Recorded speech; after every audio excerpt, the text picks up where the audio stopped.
Баршаңызға қайырлы күн. Біз бүгін сіздермен ашытпай жасайтын жетелпек жасайтын боламыз.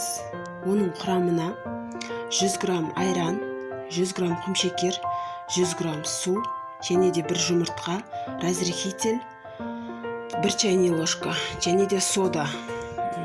Чайный ложканың ұшынан қосатын боламыз. Егер өздеріңіз және де қажетіне қарай ұн керек болады. Жаңағы дайындап алған құмшекеріміз.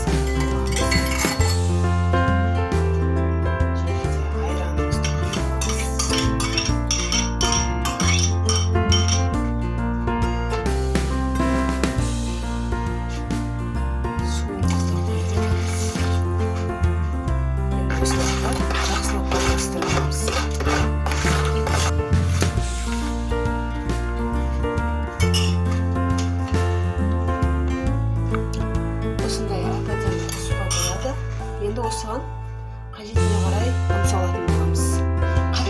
Қамырымыз қатты болмау керек, және де өте жұмсақ та болмау керек, орташа болу керек.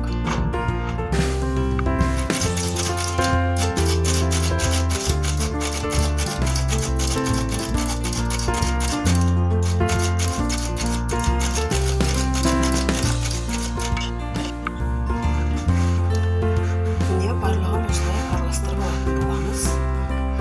Қамырымызды біріктіріп аламыз. Міне қамырымызды біз осылай қолға қатты жабыспайтындай қылып, жұмсақ қылып илеп аламыз. Енді осыны қамырымызды жаңа сәл көтерілу үшін қақпағын жауып қойып қоямыз. Бір жарты сағатқа. Енді аздап көтерілген қамырларымызды жая бастаймыз.